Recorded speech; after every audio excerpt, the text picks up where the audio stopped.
Hello everyone, welcome to Seek and Get. Today we will discuss direct and indirect speech part 2. In fact, its part 1 has been uploaded to YouTube. You can find it in our channel's English grammar playlist. The link is also given in the description. Anyway, today we will learn change of adverbials in indirect speech, change of modal auxiliaries in indirect speech, reporting verbs for statements, and many other things. And in the upcoming part, you will learn questions in indirect speech, rules to convert imperative sentences into indirect speech, imperatives in indirect speech, rules to convert exclamatory sentences into indirect speech, and exclamations in indirect speech with examples. It will be the last part of this chapter, which will be available on YouTube on 4th October 2021 at 5 p.m. So stay tuned, let's get started. Note that past perfect and past perfect progressive forms do not change in indirect speech. मने रख जे direct speech रे थिबा कौनसी वाक्य जदि past perfect किंबा past perfect progressive रे थाए तेबे इनडायरेक्ट स्पीच रे टेंस फॉर्म परिवर्तन हुए नहीं. But the past progressive is usually but not always changed into past perfect progressive form. अर्थात पास्ट प्रोग्रेसिव रे थिबा कौनसी वाक्य इनडायरेक्ट स्पीच करिबा बेले पास्ट परफेक्ट प्रोग्रेसिव फॉर्म को परिवर्तन होता है. किंतु एही रूल सबु क्षेत्र पई प्रযোज्य नुहे. जेपरी direct speech he said I had helped my friend a lot before. एही सेंटेंस पास्ट परफेक्ट फॉर्म रे रही. तेणु यह परिवर्तन करने बेले यार टेंस फॉर्म रे कौनसी परिवर्तन हुए नहीं. केवल प्रोनाउन गुड़िकरे परिवर्तन करा जाय थाए. तेणु एठारे नुआ सेंटेंस टी इनडायरेक्ट स्पीच करने बेले हेबो he said that he had helped his friend a lot before. सेहीपरि सेकेंड एग्जांपल को लक्ष्य कर. He said, I had been doing my homework in the morning. एही सेंटेंस रे टेंस फॉर्म हेउछि पास्ट परफेक्ट प्रोग्रेसिव. तेणु इनडायरेक्ट स्पीच को convert कला बेले यार टेंस फॉर्म रे मध्य कौनसी परिवर्तन करा जाय न थाए. तेणु नुआ सेंटेंस टी हेबो he said that he had been doing his homework in the morning. सेहीपरि एठारे थिबा तृतीय एग्जांपल को ध्यान दियो. एठारे सेंटेंस टी हेउछि he said I was helping my brother in the hour of his need. एही sentence T past progressive form रे रहिछि. तेणु इनडायरेक्ट स्पीच करबा बेले यार फॉर्म को पास्ट परफेक्ट प्रोग्रेसिव रे रखा जाय थाए.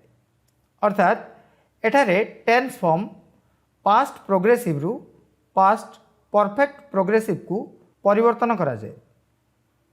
तेणु नुआ सेंटेंस टी हेबो he said that he had been helping his brother in the hour of his need. वर्तमान देखिबा change of adverbials in indirect speech. Direct speech को इनडायरेक्ट स्पीच रे परिणत करबा बेले ठीक एहीपरि भाबे केतेक परिवर्तन घटଥାଏ. जेपरि नाउ परिवर्तन होई देन किंबा एट दैट टाइम रूपे लेखा जाय थाए. ठीक सही भली टुडे परिवर्तन होई दैट डे भाबे लेखा जाय. एस्टरडे को लेखा जाय the day before or the previous day. The day before yesterday को लेखा जाए 2 days बिफोर. टुमोरो को लेखा जाए the next day or the following day. This week को लेखा जाए that week. The day after tomorrow को लिखा जाए in 2 days time, next week किंबा ईयर को लिखा जाए the following week or year, last week or year को लिखा जाए the week before or the previous week, ago को लिखा जाए बिफोर, ए ईयर को लिखा जाए a year before or the previous year, here को लिखा जाए देर, देर रही किसी परिवर्तन हुए ना, देर को देर ही रही थाए, एवं दस थिले यहाकू इन दैट वे भावे लिखा जाए। इनडायरेक्ट स्पीच रे मोडाल ऑक्सिलरी मानकर मध्य परिवर्तन घटी थाए, जेपरी विल और शाल वुड और शुड रे परिवर्तित होता है। Should is usually used with first person, अर्थात फर्स्ट पर्सन बा प्रथम पुरुष पाखरे साधारणतः शुड व्यवहार करा जाए। Should is usually used with second and third person in other meanings, अर्थात उचित अर्थरे किंबा अन्यान्य केतेक अर्थरे द्वितीय पुरुष किंबा तृतीय पुरुष पाखरे मध्य शुड व्यवहार करा जाय पारे। विल को इनडायरेक्ट स्पीच रे वुड लिखा जाए। वर्तमान केतेक एग्जांपल को ध्यान दियो। प्रथम एग्जांपल रे डायरेक्ट स्पीच टी होछि I said I shall complain about you to the police. यह इनडायरेक्ट स्पीच रे परिणत कले हेबो I said that I would complain about him to the police.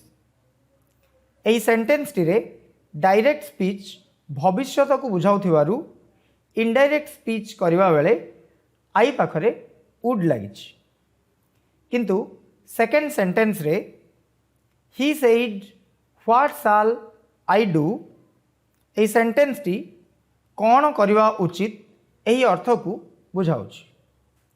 तेणु यह इनडायरेक्ट स्पीच करबा बेले सेंटेंस रो ही पाखरे शुड व्यवहार करा जायछि, अर्थात इनडायरेक्ट स्पीच टी होछि he asked what he should do. Can may indirect speech रे यथाक्रमे कुड और माइट रे परिवर्तित होता है। डायरेक्ट स्पीच रे मस्ट लगी इनडायरेक्ट स्पीच करबा बेले यह हैड टू किंबा वुड हैव टू को रूपांतरित होता है। जदि यह निश्चित किंबा आवश्यक बा नेसेसिटी अर्थ को बुझाऊ थाए तेबे मस्ट किंबा हैड टू लगी थाए, एवं जदि यह फ्यूचर बा भविष्यत को बुझाऊ थाए ताहले मस्ट बदल रे वुड हैव टू लगी थाए। एठारे दिया जाइथिबा उदाहरण को ध्यान दियो। डायरेक्ट स्पीच एग्जांपल 1 रे रहिछि I thought there must be some mistake.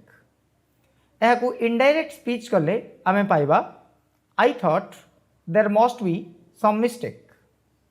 एठारे मस्ट निश्चित अर्थ को बुझाउथिबारु एहार कौनसी परिवर्तन घटी नहीं, किंतु एग्जांपल 2 रे डायरेक्ट स्पीच टी रहिछि I must go soon said Sarita.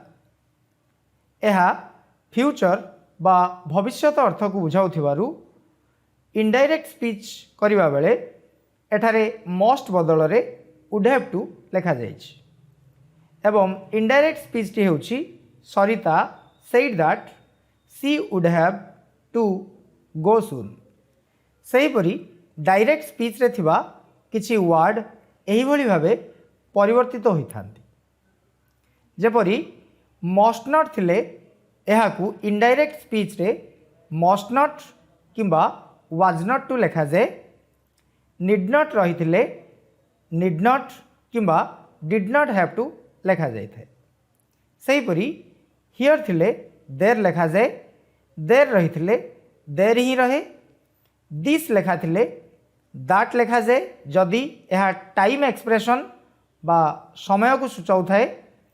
This week लिखा थिले दैट वीक लिखा जाए, एवं दिज लिखा थिले दोज रे परिवर्तित होता है। जदि डेमोन्स्ट्रेट बा इंडिकेट करी कौनसी कथा कहा जाई थाए एवं सेथिरे दिस किंबा दिज व्यवहार करा जाई थाए तेबे इनडायरेक्ट स्पीच करने बेले दिस किंबा दिस बदल रे दी लगा जाए। जेपरी एग्जाम्पल 1 रे डायरेक्ट स्पीच टी रही he said I bought this sari or this saris for my mother. यही सेंटेंस को इनडायरेक्ट स्पीच रे परिणत कले आमे पाइबा he said that he had bought the sari or saris for his mother. एठारे दिस किंबा दिज बदल रे दी लगा जाइछ कारण एठारे ए सेंटेंस टी डेमोन्स्ट्रेशन अर्थ को बुझाउछि बा एठारे इंगित करी बा निर्देशित करी कथाटी को कहा जाइछ। सेथिपई एठारे दिस बा दिज बदल रे दी व्यवहार करा जाइछ।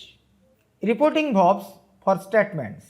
The reporting verb in indirect speech in most cases is say अर्थात साधारणतः अधिकांश क्षेत्र रे रिपोर्टिंग verb से किंबा said होइथे। But in indirect speech we sometimes replace it by another verb appropriate to the meaning of the statement. अर्थात indirect speech करने बेले केतेक क्षेत्र रे से किंबा सेड बदल रे स्टेटमेंट टी सह खाप खाइला भली किंबा स्टेटमेंट को व्याख्या करथिबा उपयुक्त तथा अन्य एक वर्ब व्यवहार करा जाए।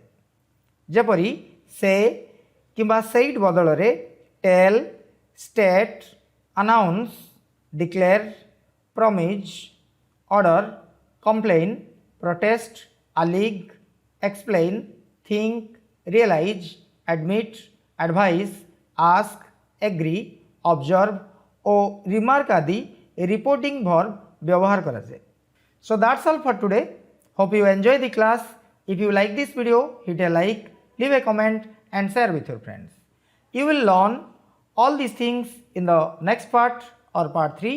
It will be the last part of this chapter. This part will be uploaded on YouTube on 4th October 2021 at 5 p.m. So stay tuned. See you in the next episode.